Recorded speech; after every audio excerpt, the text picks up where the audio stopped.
Well, the big day has arrived. The bearings are here. I finally get my bearings. And I do a little bit of decarboning on the engine as well. So thanks for following along.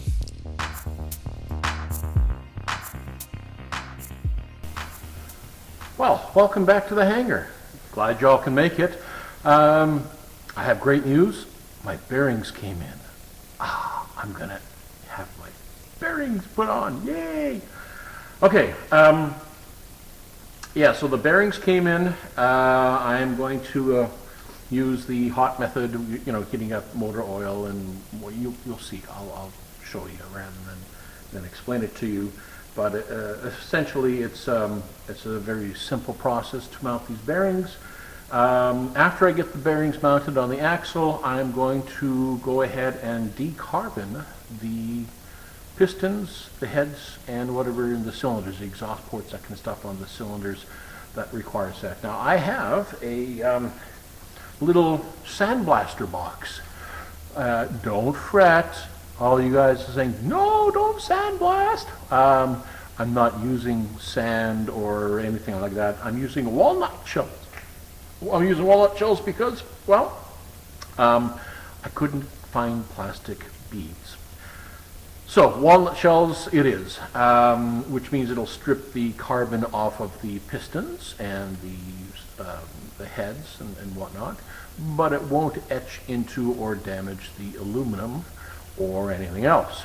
So yeah, walnut shells it is. So I've got this little sandblaster dealie that I've got going, and yeah, it's going to be a productive day today. I'm not going to be able to assemble the engine. I would like to assemble the engine, but I did discover one small thing. One of the bearings that did arrive did not come with an O-ring. So I got to call the guy who sent it to me and say, could you toss an O-ring in an envelope and mail it to me, and so I can finish assembling the engine, because without that O-ring, yeah, it ain't going together. So unfortunately, yeah, that's what's going to happen. So today, the goal is to get the two bearings onto that crankshaft, and then work on decarboning and cleaning the pistons, the heads and the cylinders and such, and then we'll take it from there. So thanks a lot for following along. Oh, and by the way, down there, there's a like button. I've found that the YouTube tends to suggest these videos more. The more likes they get, the more they get suggested. And love the comments. People who are watching it, there's a few people now that are binge watching, I've noticed, and that's good. It means that you're getting something out of it. Now, be careful. If you binge watch, you might see the same thing a few times over and over again, because I tend to do things the same way over and over again. Hey, it's human nature, what can I say? But I do appreciate all the suggestions from people, and I will be following through with some of them that work, and other ones I might put on the back burner and later on down the road, that kind of stuff. And I appreciate that that people are interested enough to make these suggestions. So, that being said, let's carry on and start with the installation of the bearings on the crankshaft. So let's pitter-patter and get at her.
20 minutes later.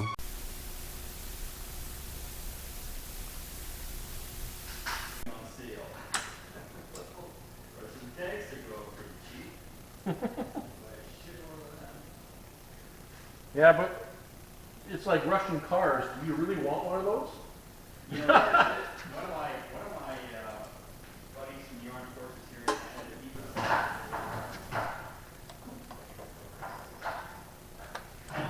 he was all nervous. He figured this was going to be nuclear war. And so I asked him flat out, is there any chance Russia builds their nukes like they built their rockets? He failed to see me here, but I was actually somewhat serious about that. Well, that bearing dropped on there like, well, it just right now. That, wow, that's surprising.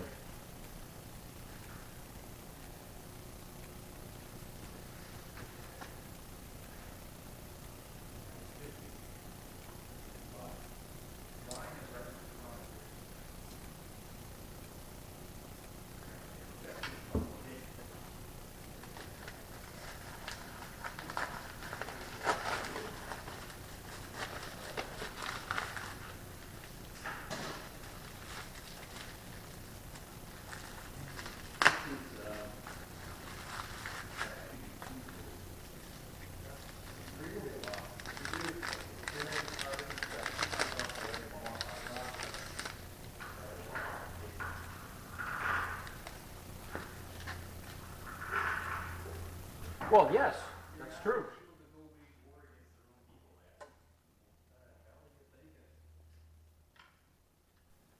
That's very.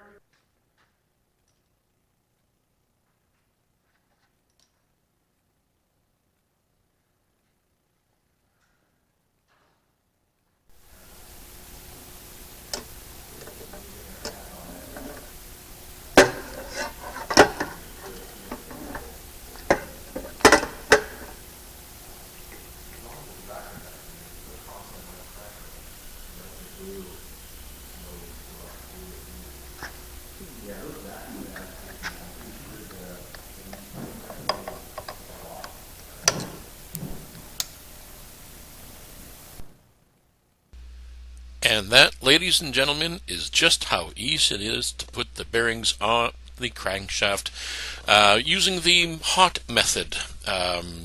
Yeah, it's so simple. So anyways, as these bearings cool down and tighten up onto the shaft, I'm going to do some decarboning. So let's switch gears and head over and start doing some decarboning. Stay tuned.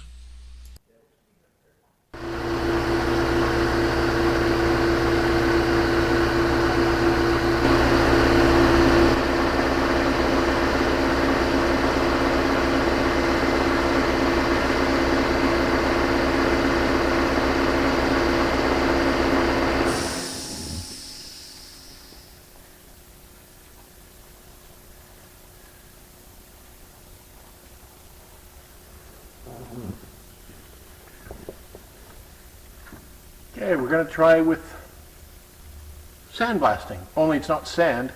These are walnut shells, and so it doesn't etch the aluminum. I just want to get rid of the carbon. I don't want to etch the aluminum, so I'm using walnut shells.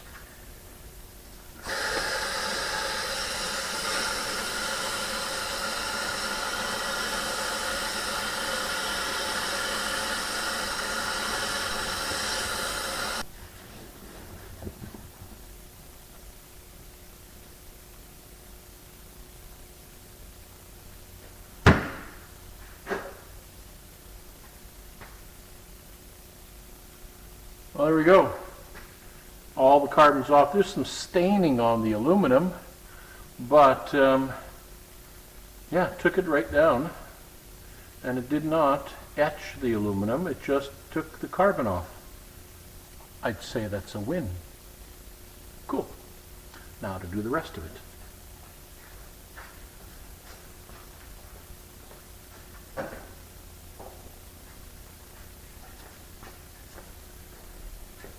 This is just a bit here on the head. We'll see how that turns out.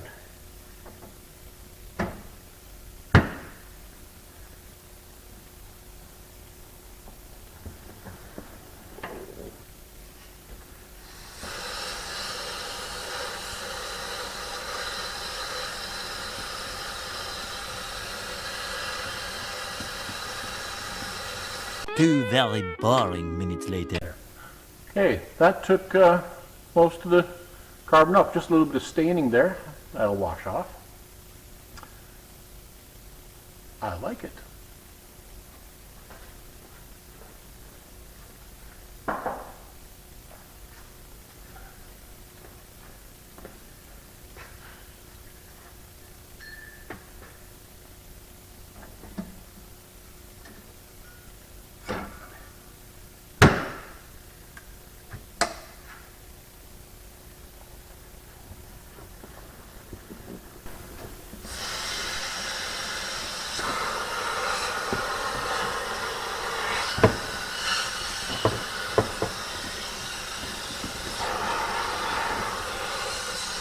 A little longer than a few minutes later.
Okay, well, it has been a very productive day today here at the hangar.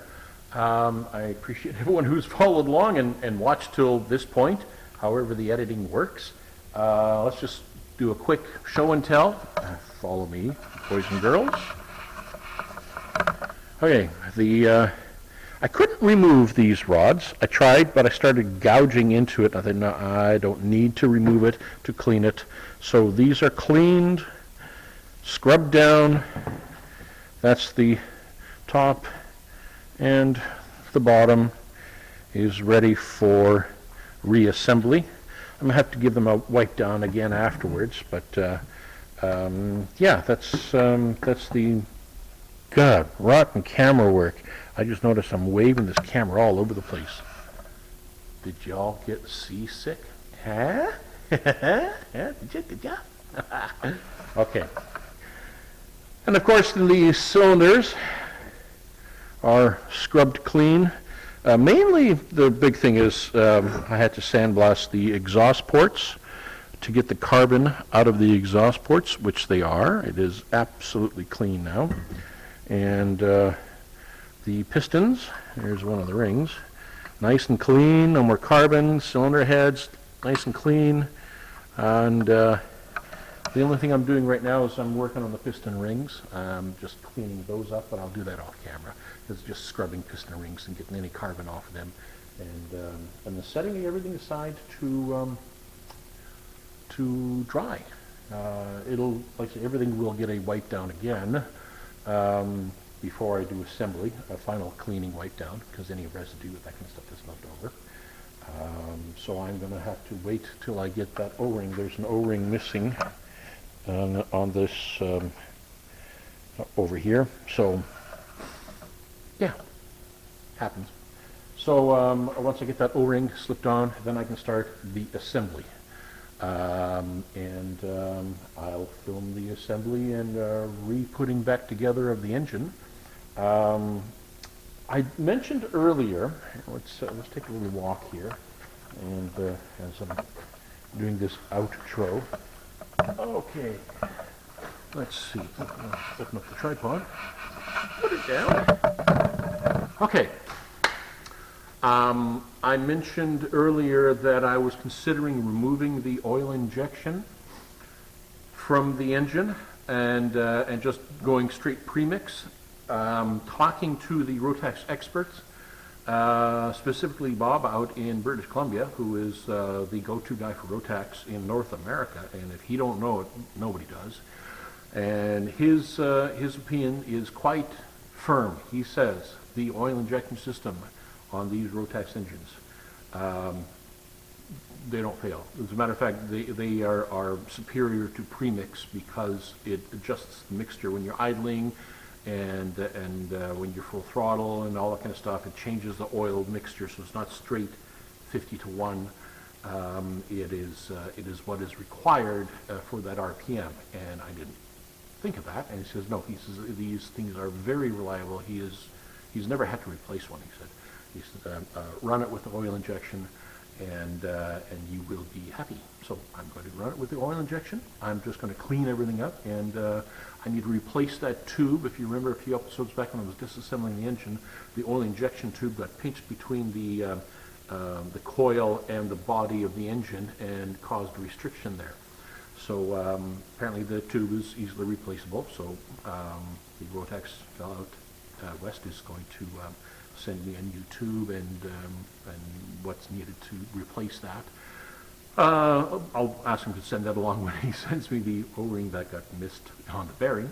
So, yeah, it's going to be coming along very quickly. I've been really wanting to put the wings on this airplane because it's really ready for the wings. But working on the engine, mounting the engine, that kind of stuff with the wings on is more difficult than mounting it without the wings on. And hey, you know what? Whatever. I'm going to assemble the engine, get everything put together 100%, mount it, and get it done. Then the wings will go on, and then I start doing tests. I got to calibrate the compass. I got to calibrate the fuel flow. I got to calibrate the fuel sending unit for the tank to so I know how much fuel's in there. All of that. I'll be sure to film all that. So in case any of you guys are going to be doing a similar thing with an EFIS from Grand Rapids Technologies, you'll kind of know, what takes place and what works and what doesn't work. And I promise you, if I do something and it doesn't work, I will film it and I will edit it out so nobody knows and everyone will think that I'm an expert. Okay, maybe not. I'll put it in because people learn from others' mistakes, and I will put my mistakes in here because, hey, just, because. So that's it. Let's close it off, and thanks a lot for following along. I appreciate it, and keep the comments coming, keep the likes coming, and we'll see you again in the hangar. And remember, keep your stick on the ice. Well, there you go. That was quick and easy. Not a hard job at all. Thanks for watching. Make sure to like and subscribe and leave a comment. I do read all the comments. And we'll see you again in the hangar. Bye-bye.